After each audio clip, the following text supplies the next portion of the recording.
गुरु परंपरा योग संस्थान में आपका स्वागत है। पेपर 2 यूनिट 1 में योगियों का जीवन परिचय अब शुरू करेंगे। हम लोगों ने याज्ञवल्क्य की स्मृति तक देख लिया था। उससे आगे जो हमें पढ़ना है वो सिलेबस इस तरह है: महर्षि पतंजलि एवं गुरु गोरक्षनाथ की योग परंपराओं का संक्षिप्त परिचय और यौगिक अवदान उनका क्या रहा है वो देखना है। नारद भक्ति सूत्र में योग, संत साहित्य में योग, जिसमें कबीरदास, तुलसीदास, सूरदास जी हैं। इस तरह से आगे बढ़ेंगे। तो आज महर्षि पतंजलि गुरु गोरक्षनाथ जी के बारे में हम जानने की कोशिश करते हैं। तो जब भी महर्षि पतंजलि जी का की चर्चा होती है तो उनके ऊपर लिखी गई एक प्रार्थना हमारे मन में आता है: योगेन चित्तस्य पदेन वाचम मलं शरीरस्य च वैद्यकेनम योपाकरोत्तम प्रवरम मुनीनाम पतंजलि प्रांजलि रानतो अस्मि। इसका अर्थ क्या है ये हम समझ लेते हैं। अर्थात मैं उन मुनियों में श्रेष्ठ महर्षि पतंजलि को हाथ जोड़कर प्रणाम करता हूँ जिन्होंने योग से अंतःकरण के, पद से वाणी की और वैद्यक शास्त्र से शरीर के मल को दूर किया। यानी महर्षि पतंजलि को कह रहे हैं, 3 शास्त्र का उन्होंने मुख्य योगदान दिया जिससे कि हमारा अंतःकरण भी, हमारी वाणी भी और हमारा शरीर भी शुद्ध हो गया। तो इस तरह से 3 जो उनके योगदान दिखाए गए हैं इस प्रार्थना में वो हैं: पहला योग सूत्र, दूसरा व्याकरण के बारे में कहते हैं तो व्याकरण महाभाष्य, और उसके बाद तीसरा है चरक संहिता जो कि आयुर्वेद का ग्रंथ है। तो इस प्रार्थना के मुताबिक इन तीनों के रचयिता महर्षि पतंजलि ही हैं। अब उनके मत को माने तो ये स्थिति है कि महर्षि पतंजलि ने योग सूत्र की रचना की, व्याकरण महाभाष्य की रचना की, चरक संहिता को लिखा है।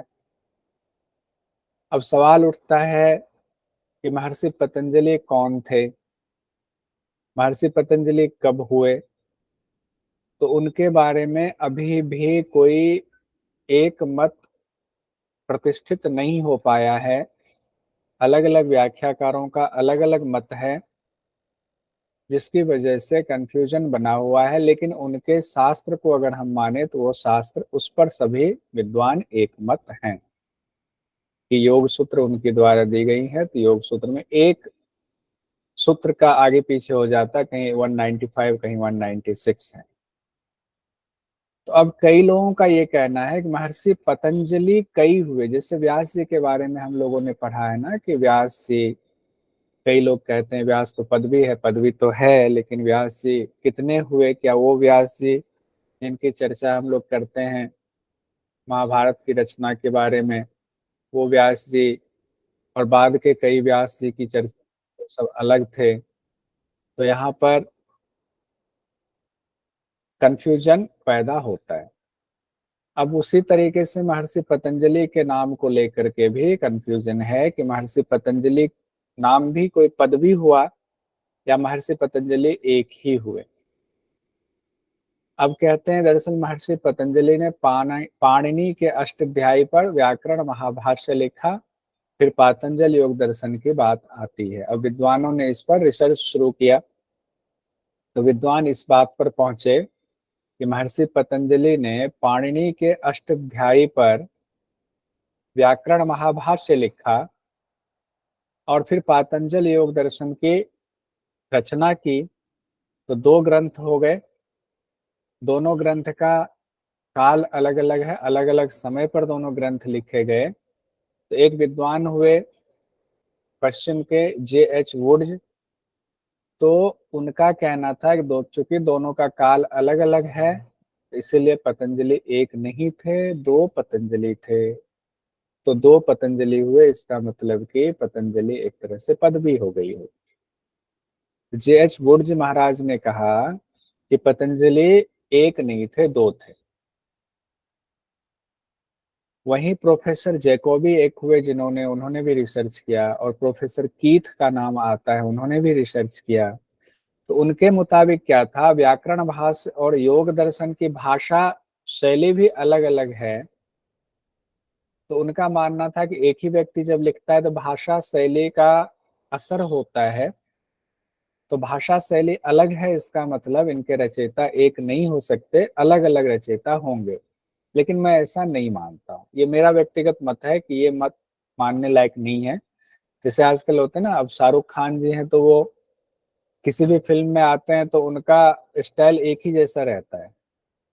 लेकिन बहुत सारे हीरो ऐसे हैं आपके सामने जो हर फिल्म में आते हैं तो फिल्म के हिसाब से, उनका कैरेक्टर के हिसाब से वो ढल जाते हैं, और सब में एक छाप नहीं दिखती, एक शैली नहीं दिखती। तो महर्षि पतंजलि भी हो सकता है ऐसे ही होंगे कि जब वो व्याकरण भाष्य लिख रहे हैं तो उनके हिसाब से ढल गए, जब योग दर्शन लिख रहे हैं, सूत्र लिख रहे हैं, तो सूत्र की शैली अलग हो गई, इसमें कौन सी बड़ी बात हो गई। बहरहाल विद्वानों का ये मत था, उसको हमने देखा। लेकिन एक विद्वान हुए, भारतीय विद्वान एस.एन. दास गुप्ता जी, उन्होंने अपनी पुस्तक लिखी history of Indian philosophy. S N. Das, professor S N. Das हुए, उन्होंने जो अपनी किताब लिखी हिस्ट्री ऑफ इंडियन फिलोसफी, उनमें उन्होंने दोनों पतंजलि को एक ही माना है। व्याकरण भाष्य वाले पतंजलि और योग दर्शन वाले पतंजलि को एक ही माना है। ठीक है, इस पर बहुत ज्यादा व्याख्या में हम नहीं जाएंगे। अब हम आते हैं कि महर्षि पतंजलि कौन थे, कैसे वो आए, उनका जन्म कैसे हुआ। तो इस बारे में भी, चूंकि हमारे देश पर हमला इतना हुआ, बहुत सारे हमारे शास्त्र जला दिए गए, हमारे संस्थानों को, जो शिक्षण संस्थान है उनको नष्ट भ्रष्ट कर दिया गया, तो हमारे पास वहां से चीजें ब्रेक हो गई, सही चीजों की जानकारी अभी भी नहीं है। तब अनुमान और अलग अलग विद्वानों के मत के हिसाब से हम आते हैं, तो कहा गया है, एक मत ये है कि सूर्य भगवान को अर्घ्य देने के दौरान एक ऋषि की अंजुलि में, ऐसे अर्घ देते हैं ना, तो ये अंजुलि है, उस अंजुलि में आकर एक बच्चा गिरा, छोटा सा, उस वजह से नाम हुआ पतंजलि। ठीक है, एक तो कहानी ये है कि इसीलिए इनका नाम पतंजलि पड़ा। एक ऋषि थे जो अर्घ दे रहे थे, उनकी अंजुलि में एक बच्चा गिरा, तो उनको लगा कि आशीर्वाद है भगवान का, उनका नाम पतंजलि रख दिया गया। दूसरा मत यह है कि साध्वी गोनिका थी एक, और वो अपने लिए दिव्य पुत्र की इच्छा रखती थी, और सूर्यदेव से उन्होंने आराधना की, और सूर्यदेव को अपने अंजलि में जल लेकर के सूर्यदेव की आराधना कर रही थी। उसी समय क्या हुआ, उनकी अंजलि में जो जल लिया हुआ था, एक छोटा सा सांप दिखाई दिया, सर्प का बच्चा दिखाई दिया, और वो सर्प का बच्चा देखते ही देखते बालक के रूप में परिणत हो गया, बदल गया। तो कहते हैं साध्वी गोनिका ने उसे सूर्यदेव का आशीर्वाद मान करके अपना पुत्र बना लिया, और चूंकि अंजलि में गिरे थे तो इस वजह से उनका नाम पतंजलि रखा गया। तो ये चीजें दो, एक चीज तो कॉमन हो रही, पतंजलि अंजलि में गिरे तो नाम पतंजलि हो गया। पतन, अंजलि, अंजलि में पतन हुआ, गिरे। माँ अनुसुईया के तीन पुत्रों में एक पुत्र का नाम पतंजलि था, ये भी कई विद्वानों का मानना है। माँ अनुसुईया के तीन पुत्र थे, एक पुत्र का नाम पतंजलि था, कई विद्वान ऐसा मानते हैं। कई लोग कहते हैं कि महर्षि पतंजलि नागु जाति थे एक, उस नागु जाति में उत्पन्न हुए थे। और पांचवा जो इनसे जुड़ी हुई कथा कहानी प्रचलित है वो ये है कि महर्षि पतंजलि शेष नाग के अवतार थे। तो नाग से संबंधित सांप वाली जो कॉन्सेप्ट है ना, ये इसमें दो तीन कहानी आ गई कि अंजलि में छोटे सर्प के रूप में गिरे, नागु जाति से थे, और महर्षि पतंजलि शेष नाग के अवतार थे। तो ये कुछ चीजें कई जगहों पर ये मिलती जुलती है। और आपको महर्षि पतंजलि की इस तरह की तस्वीर या इस तरह के मूर्ति आपको मिलती है बाजारों में, जिसमें कि सर्प को दिखाया गया है ऐसा। इस बारे में क्या कहानी है, शेषनाग के अवतार वाली जो कहानी है, उसको हमें जानना चाहिए। बस हमें ज्ञानवर्धन के लिए उस पर कोई मत नहीं बनाएँगे, बस जो चीज़ें परंपरा में हैं, उसको हमें पहले जानना चाहिए। परंपरा में रहने के बाद जब उसको जानते हैं, तब अपना मत प्रतिपादित करने में, किसी सिद्धांत को देने में आसानी होती है। तो कहते हैं कि काशी में, काशी मतलब आजकल वाराणसी है, एक बावड़ी के निकट, बावड़ी मतलब एक तालाब, बहुत बड़ा तालाब था, उसके निकट पाणिनि मुनि के सामने सर्प रूप में एक दिव्य पुरुष प्रकट हुए थे। पाणिनि मुनि, अब वही पाणिनि अष्टाध्यायी के रचयिता। अब ज्ञान देने से पहले पतंजलि रूपी जो सर्प थे, जो वो दिव्य सर्प प्रकट हुए थे पुरुष दिव्य सर्प रूप में, उन्होंने शर्त रखी महर्षि पाणिनि से कि यहाँ एक पर्दा लगा दो और आपके मन में जितनी शंकाएं हैं, जितना कुछ आपके मन में सवाल हैं, वो सारे सवाल आप पूछो, सारे सवालों के हम जवाब देंगे, आप लिख लेना उन सवालों के जवाब को, लेकिन कोई पर्दा मत हटाना। तो पाणिनि जी बहुत उत्साहित हुए, उन्होंने पर्दा लगवाया और बाकी विद्वानों को इसकी जानकारी दी। ये खबर आग की तरफ फैल गई कि कोई विद्वान आए हुए हैं और उनका कहना है कि जिन जिन ऋषि मुनियों को कोई भी शंका है, विद्वानों को वो पूछें और हर सवाल का जवाब मिल जाएगा। चारों तरफ पर्दा लग गया, सभा लग गई, वहां बहुत सारे विद्वान आकर बैठ गए, अपनी अपनी जिज्ञासाएं सब जाहिर करने लगे। और वो सर्प एक साथ अलग अलग मुख से सबका जवाब दे रहे थे, यानी जितने विद्वान सवाल पूछ रहे थे, हर विद्वान के सवाल का जवाब एक साथ ही मिल रहा था। सवाल सुनते ही जवाब मिल रहा था और विद्वान लोग उनके ज्ञान को लिखते जा रहे थे। लेकिन मन में सबके संशय हो रहा था कि एक ही आदमी है, कई आदमी है, कैसे एक ही आदमी इतने सबके सवालों का जवाब दे रहा है, पर्दे के पीछे हैं।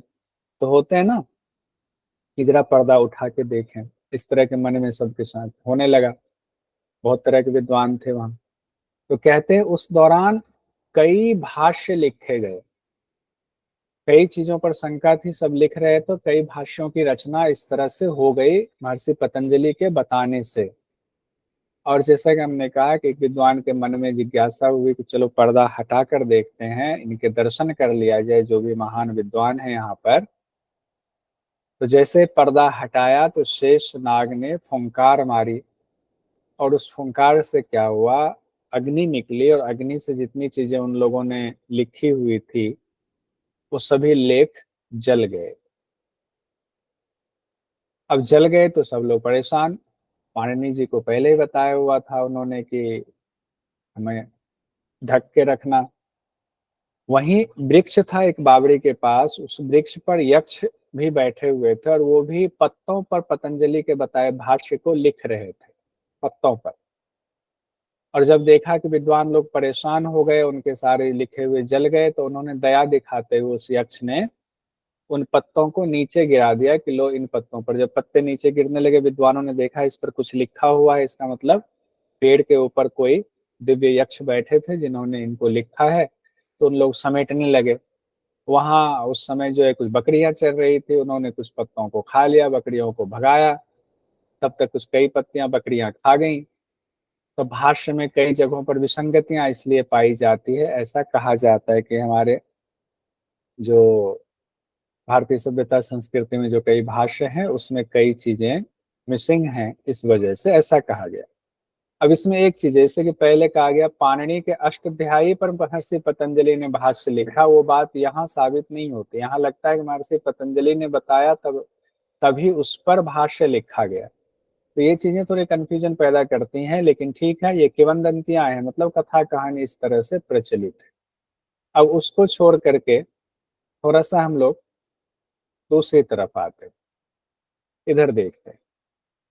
डॉक्टर राधा कृष्णन का नाम आपने सुना होगा, बहुत बड़े विद्वान। उन्होंने भी इतिहास लिखा। तो उनके मुताबिक योग दर्शन का रचना काल 300 ईसा पूर्व है। महर्षि पतंजलि की जो सर्व प्रमुख रचना है वो तो योग दर्शन है, तो उनका कहना है कि योग दर्शन का रचना काल 300 ईसा पूर्व है। हालांकि कई और विद्वानों का मत अलग है। कुछ विद्वान कहते हैं कि ईसा की चौथी सदी में है, तो कुछ आज से 5000 साल पहले मानते हैं। इस तरह से इसमें भी एक मत नहीं है कि योग दर्शन की भी रचना कब हुई, जबकि योग दर्शन हमारे सामने साक्षात मौजूद है। कोई बात नहीं। अब आते हैं कि महर्षि पतंजलि की जो सबसे प्रमुख रचना है योग दर्शन, उस योग दर्शन पर टीकाएं लिखी गई। वो टीकाएं ही आज मौजूद हैं, योग दर्शन मूल प्रति मौजूद नहीं है। टीकाएं मतलब भाष्य, कोई किताब आप में से किन्हीं ने लिखा फाइनल, और उस पर किसी ने भाष्य लिखा, फिर उस पर किसी और ने भाष्य लिखा, सबने अपनी अपनी भाष्य मतलब व्याख्या, सबने अपनी अपनी व्याख्या लिखी। तो कौन कौन सी व्याख्या महत्वपूर्ण है, ये एग्जाम की दृष्टि से महत्वपूर्ण है। एक है व्यास भाष्य। महर्षि पतंजलि पर जो सबसे प्रमुख पुस्तक है वो है व्यास भाष्य। देखिए अब यहाँ व्यास जी आ गए, यानी कि योग दर्शन पर व्यास जी ने भाष्य लिखा, तो उसको योग भाष्य भी कहते हैं या व्यास भाष्य भी कहते हैं। कहते हैं व्यास मुनि नाम से कोई हुए, उन्होंने लिखा, तिथि अज्ञात है। अब ये व्यास मुनि कौन हुए, ये वो व्यास मुनि थे, कृष्ण द्वैपायन व्यास मुनि थे, या कोई और व्यास मुनि थे, इसको लेकर भी संशय है। तिथि भी अज्ञात नहीं है व्यास भाष्य को लेकर के। अब है दूसरी जो पुस्तक लिखी गई पातंजलि योग दर्शन पर, वो तत्व वैशारदी है। ध्यान रखिएगा, तत्व वैशारदी पूछा जाए तो वाचस्पति मिश्र जी ने लिखी 9वीं शताब्दी में, 841 ईस्वी में। ये योग भाष्य पर टीका इन्होंने लिखी। जो योग भाष्य था, जो व्यास भाष्य जिसको कहते हैं, उसको लेकर के फिर उस पर इन्होंने टीका लिखा, नाम रखा तत्व वैशारदी वाचस्पति मिश्र। आ जाए तत्व वैशारदी वाचस्पति मिश्र। उसके बाद है भोजवृत्ति। अगर पुस्तक आ जाए भोजवृत्ति तो आप ये मत समझना कोई अलग पुस्तक है, ये योग दर्शन पुस्तक ही है। भोजवृत्ति लेखक भोजराज हुए, 11वीं शताब्दी में इन्होंने योग दर्शन पर भाष्य लिखा, अपनी कुछ व्याख्याएं दी, जिसको भोजवृत्ति कहा गया। फिर एक और पुस्तक आई योग वर्तिका। योग वर्तिका भी योग दर्शन पर लिखी गई है। उसके लेखक हुए विज्ञान भिक्षु, जो 14वीं शताब्दी में हुए। तो विज्ञान भिक्षु की लिखी जो किताब है योग दर्शन, जो भाष्य है, वो है योग वर्तिका। ये सब याद करना पड़ेगा, साथ साथ 2 बार 3 बार बोलते चले जाइए। और फिर बाद में राजयोग और भास्वती नाम से भी भाष्य लिखा गया, और भी कई भाष्य हैं। ये इंपॉर्टेंट जो था वो मैंने लिखा। राजयोग स्वामी विवेकानंद, अगर आ जाए, राजयोग नामक पुस्तक किसने लिखी, स्वामी विवेकानंद जी ने लिखी। और स्वामी विवेकानंद जी ने जो पुस्तक लिखी राजयोग, वो किस विषय पर है, तो ये योग दर्शन पर है। योग दर्शन पर भाष्य लिखा है इन्होंने। और 20वीं शताब्दी में हुए हरिहरानंद जी, हरिहरानंद जी ने योग दर्शन पर भाष्य लिखा, उसका नाम हुआ भास्वती। ठीक है, इसको नोट भी कर लीजिएगा, याद भी कर लीजिए। हैंड रेज किए हुए बहुत देर से। मेघा जी बता, कुछ कहना चाह रही है मेघा जी? सर मेघा वर्मा या मेघा ठाकुर? आप हैंड रेज किए हुए हैं ना, हैंड रेज तो आप। नहीं सर, शायद गलती से हुआ होगा, सुन कोई रही बात थी। कोई बात इसके अलावा और भी महर्षि पतंजलि पर भाष्य लिखे, महर्षि पतंजलि पर नहीं, योग दर्शन पर, उनके ग्रंथ पर, पतंजलि योग दर्शन पर, जिसमें राज मार्तंड है। राज मार्तंड, उसके बाद प्रदीपिका नाम से भी है। यहाँ प्रदीपिका से तात्पर्य हथ प्रदीपिका से मत लगा लीजिएगा। वृत्ति नाम से भी लिखी गई, मणिप्रभा नाम से लिखी गई, चंद्रिका नाम से किताब लिखी गई, योग सुधाकर नाम से लिखी गई। ये सब भाष्य भी लिखे गए पातंजलि योग दर्शन पर। अब पातंजल योग दर्शन क्या है, तो हम लोग पहले पढ़ चुके हैं। सांख्य दर्शन का व्यवहारिक रूप पातंजल योग दर्शन है। और पातंजल योग दर्शन का आधार ग्रंथ क्या है, सांख्य दर्शन। सांख्य दर्शन के कौन है प्रवर्तक, तो बताएंगे? कपिल मुनि। कपिल, कपिल, महर्षि कपिल है, ठीक है। अब योग दर्शन हम लोग चूंकि पढ़ चुके थे, थोड़ा सा उसका दर्शन देख लेते हैं, क्योंकि इसमें हमें ये पढ़ना है कि महर्षि पतंजलि का यौगिक अवदान क्या रहा है। तो योग दर्शन किताब जो है, यौगिक अवदान सबसे बड़ा अब तक का, उससे बृहद, उससे सुंदर ग्रंथ अब तक आपको नहीं मिलेगा। तो योग दर्शन में कैवल्य की प्राप्ति के लिए विस्तृत वर्णन मौजूद है, जो 4 पादों में विभक्त है ये पुस्तक योग दर्शन, जिसमें समाधि पाद पहला है, दूसरा साधन पाद है, तीसरा विभूति पाद है, और चौथा है कैवल्य पाद। 4 पाद हैं, आप लोगों ने पढ़ा हुआ है, विस्तृत पढ़ा हुआ है, पूरा पढ़ा है हम लोगों ने। समाधि पाद में ही चित्त की वृत्तियों के निरोध की बात आती है। सबसे पहले दूसरे ही श्लोक में, दूसरे ही सूत्र में, माफी चाहूंगा, दूसरे ही सूत्र में महर्षि पतंजलि ने कहा है, योगश्चित्त वृत्ति निरोध है। चित्त की वृत्तियों का निरोध ही योग है। यौगिक अवदान मतलब योग की परिभाषा, महत्वपूर्ण परिभाषा उन्होंने बताई। बहुत बढ़िया सूत्र है, 51, 55, 55, 34 सूत्र संख्या। अब है कि चित्त की वृत्तियों का निरोध, उसके लिए उपाय क्या बताया गया है। तो कहते हैं महर्षि पतंजलि पहले पाद में, यानी कि समाधि पाद के 12वें सूत्र में कहते हैं, अभ्यास वैराग्याभ्याम तत् निरोध। अभ्यास वैराग्याभ्याम तन निरोध, तोड़ के पढ़ेंगे, तत् निरोध एक साथ तन निरोध। तो अभ्यास और वैराग्य के द्वारा चित्त की वृत्तियों का निरोध किया जा सकता है। अभ्यास और वैराग्य बहुत बृहद शब्द है। उसके बाद साधन पाद में क्लेश को छीन कर करने और समाधि पाने के लिए उपाय बताया गया है। पहला अभ्यास वैराग्य, फिर उपाय बताया गया क्रिया योग के द्वारा करें। साधन पाद के पहले ही सूत्र में तप स्वाध्याय ईश्वर प्रणिधानानि क्रिया योग है। तप स्वाध्याय और ईश्वर प्रणिधान ये क्रिया योग है, इसके द्वारा भी आपको समाधि की प्राप्ति होगी।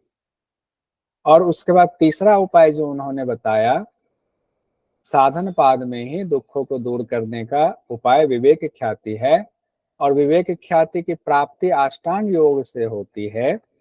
और अष्टांग योग क्या है वो बताया है, कहते हैं यम नियम आसन प्राणायाम प्रत्याहार धारणा ध्यान समाधयो अष्टभंगानी, यानी 3 उपाय उन्होंने बताया इस तरीके से। कौन से 3 उपाय?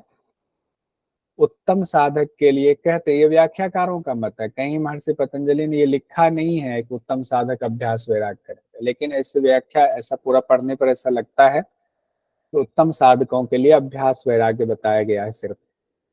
जिनका पहले से बहुत किया हुआ है योग, तो अभ्यास वैराग्य के द्वारा ही उनको कैवल्य मिल जाएगा। जो मध्यम साधक हैं उनको क्रिया योग करना पड़ेगा, तप स्वाध्याय ईश्वर प्रणिधान उसके द्वारा प्राप्ति होगी। और जो निम्न साधक हमारे आपके जैसे हैं, उनको अष्टांग योग अपनाना पड़ेगा। यम नियम आसन प्राणायाम प्रत्याहार धारणा ध्यान और समाधि, ये 8 अंग अपनाना। उसके बाद चौथे अध्याय यानी कैवल्य पाद में महर्षि पतंजलि कहते हैं, प्रसंख्याने अप्य कुशीदस्य सर्वथा विवेक ख्याते धर्म मेध समाधि। जब विवेक ज्ञान से भी वैराग्य हो जाए, जो विवेक ज्ञान हुआ, आपको कहते हैं ना मैं बड़ा विवेकशील हूँ, आपको उस पर बड़ा सा घमंड सा होने लगता है कि मैं विवेकशील हूँ, मुझे तो विवेक ज्ञान प्राप्त है, मेरे ज्ञान में कोई संशय नहीं है। लेकिन जब ऐसी स्थिति हो जाए कि वो घमंड भी चूर हो जाए कि मुझे विवेक ज्ञान है, तो कौन सी बड़ी बात होगी, हमें इससे भी नहीं चाहिए विवेक ज्ञान, ऐसा ज्ञान हमें तो अब विशुद्ध स्थिति में हम जा रहे हैं। चित्त है तो विवेक ज्ञान है।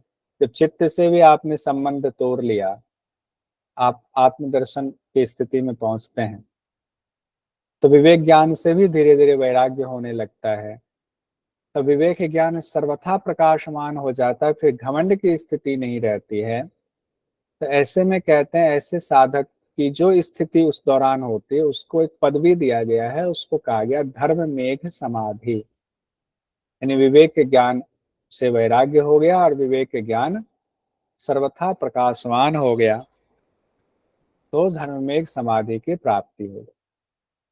फिर कैवल्य पाद में ही कहा गया है तत्क्लेश कर्म निवृत्ति। धर्मेग समाधि आई तो क्या होगा? क्लेश और कर्मों का नाश हो जाएगा।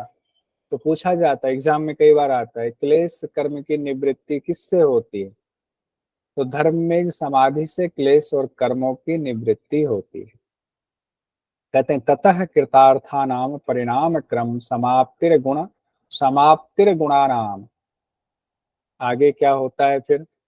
जब क्लेश और कर्मों का नाश हो रहा है तो कहते हैं फिर अपने कार्य को पूरा कर चुकने के बाद गुणों का यानी सत्व रज तम का जो परिणाम का क्रम है वो समाप्त हो जाता है। जैसे आपको कोई कार्य दिया गया, जैसे आपको दिया गया कि आप यूजीसी नेट जेआरएफ निकालेंगे, उसके लिए आप क्लास ले रहे हैं, और जब आपने जेआरएफ क्वालिफाई कर लिया तो फिर आप ये क्लास तो लेंगे नहीं, आप गुरु दक्षिणा देंगे नहीं, आपको जरूरत ही नहीं, आपका कार्य पूरा हो गया, आपका प्रयोजन पूरा हो गया, तो आपको इस क्लास में आने की फिर जरूरत नहीं पड़ेगी। तो उसी को कहा गया, उसी तरह से प्रकृति के कार्य दो बताए गए हैं।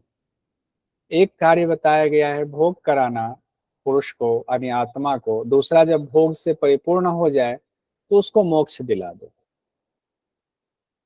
ठीक है, तो दोनों कार्य पूरा हो गया, प्रकृति ने अपना कार्य पूरा कर लिया, और प्रकृति के जो गुण हैं सदर स्तंभ हैं, उसके परिणाम की वजह से ही सृष्टि की रचना हुई। सतरज स्तंभ में ही तो विषमता आई, तो महत तत्व आया, महत से जो है अहंकार आया, अहंकार से एकादश इंद्रिय की उत्पत्ति हुई, पंच तन्मात्रा की उत्पत्ति हुई, तो उसका परिणाम हुआ ना, सतरज तम का परिणाम ही ये सारा संसार है।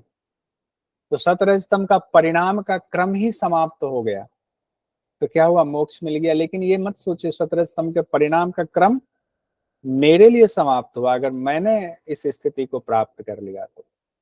पुंडलीक जी के लिए या आनंद जी के लिए या मेघा जी के लिए नहीं हुआ, या मेघा जी ने या आनंद जी ने अगर इस स्थिति को प्राप्त किया तो उनके लिए सतरज स्तंभ का परिणाम, उनकी सृष्टि के लिए सतरज स्तंभ का परिणाम का क्रम टूट गया, उनको मोक्ष मिलेगा।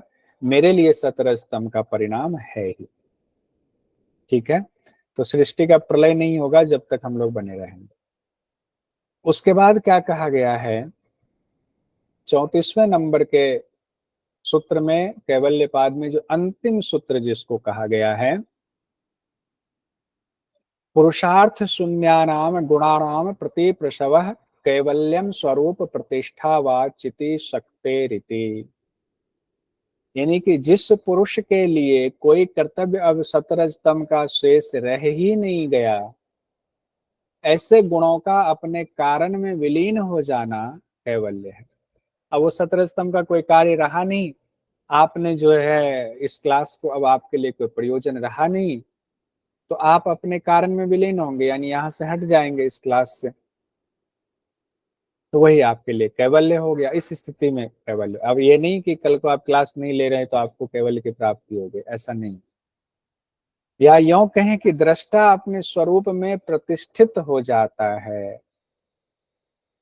ठीक है, तो यहाँ तक हम लोगों ने महर्षि पतंजलि का जो यौगिक अवदान था वो भी देख लिया, उनका परिचय भी देख लिया। अब हम लोग गुरु गोरक्षनाथ की परंपरा पर आएंगे, उनके बारे में जानेंगे। गुरु गोरक्षनाथ जी कौन थे और उनका क्या यौगिक अवदान रहा है। गुरु गोरखनाथ, गुरु गोरक्षनाथ कहें, गुरु गोरखनाथ कहें, और इनका तो डंका बज रहा है दुनिया में। कैसे कैसे डंका बज रहा है?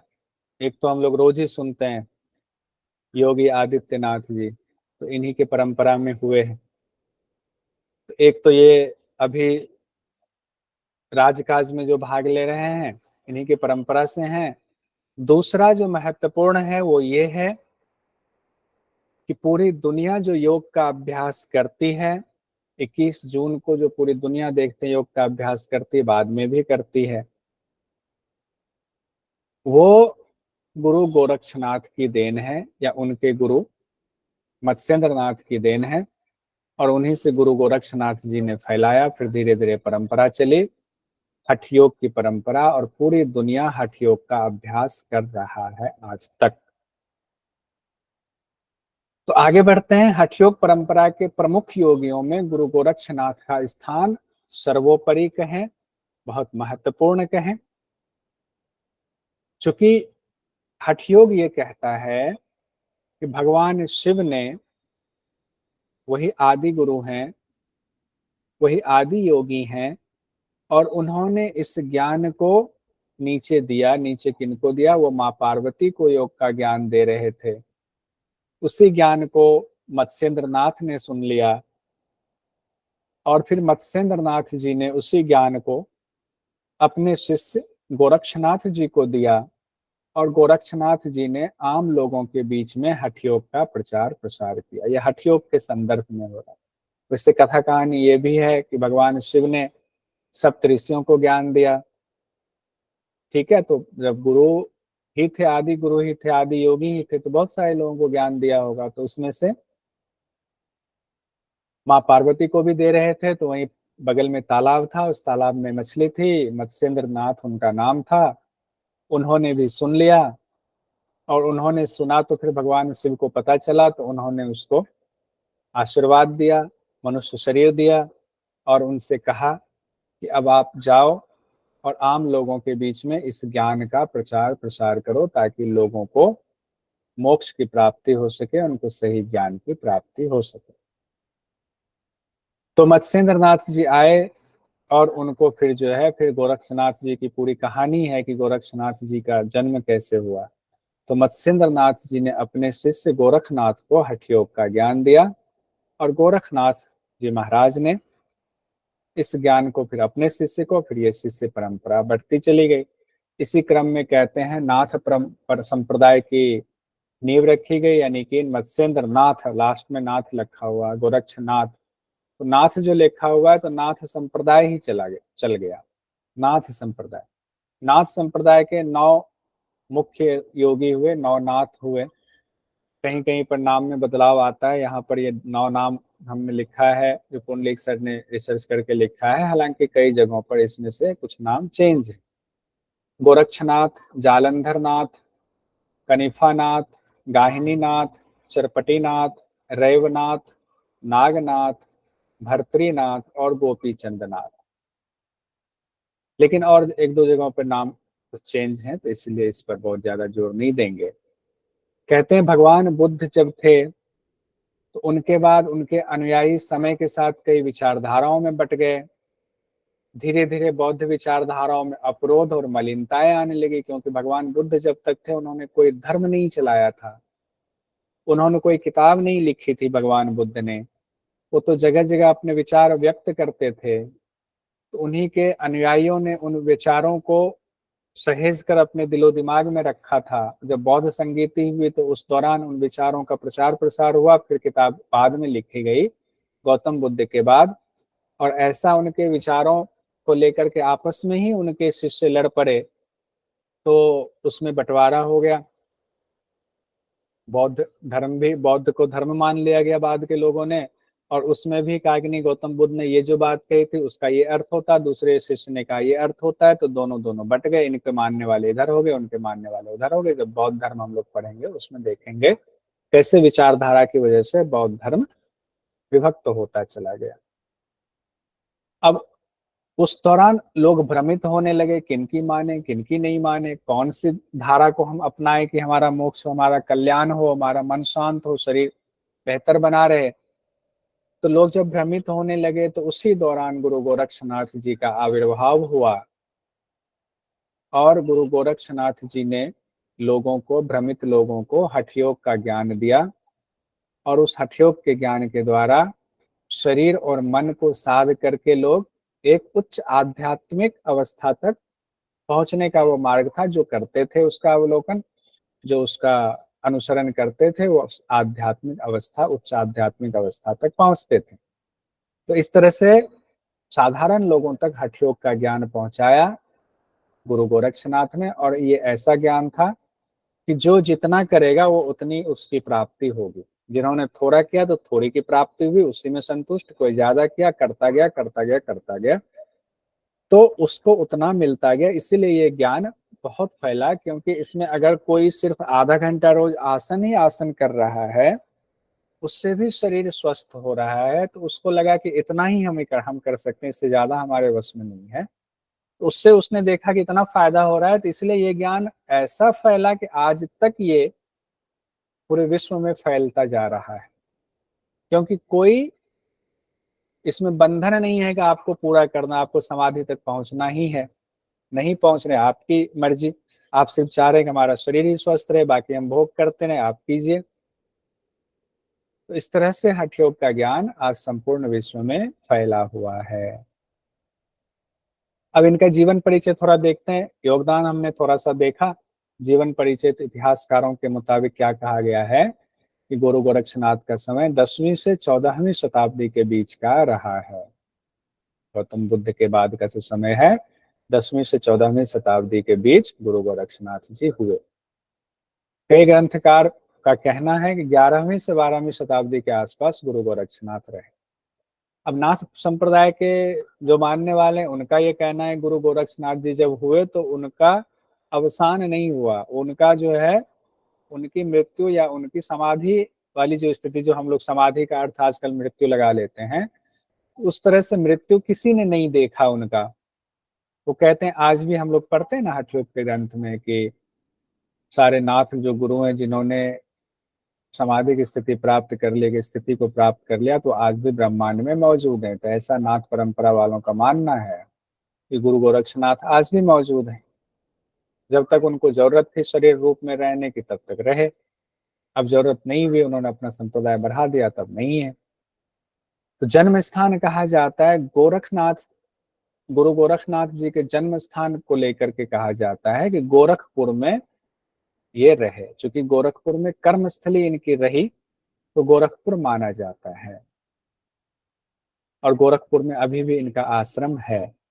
लेकिन जन्म स्थान को लेकर के संशय अभी भी कई विद्वानों का कहना है कि रावलपिंडी में जन्म हुआ। रावलपिंडी पहले तो एक ही था, बाद में ये हिंदुस्तान पाकिस्तान हुआ, तो रावलपिंडी में इनका जन्म हुआ, कई लोग मानते हैं। और मैंने जैसा अभी कहा कि नाथ परंपरा के मुताबिक गुरु गोरखनाथ सहस्त्रों वर्ष तक जीने वाले योगी हैं। इन्होंने मृत्यु पर विजय प्राप्त कर ली है, यानी अभी तक हैं। तो जितने भी हठ योग का ज्ञान है वो कहाँ से आया हुआ है? तंत्र से आया हुआ है।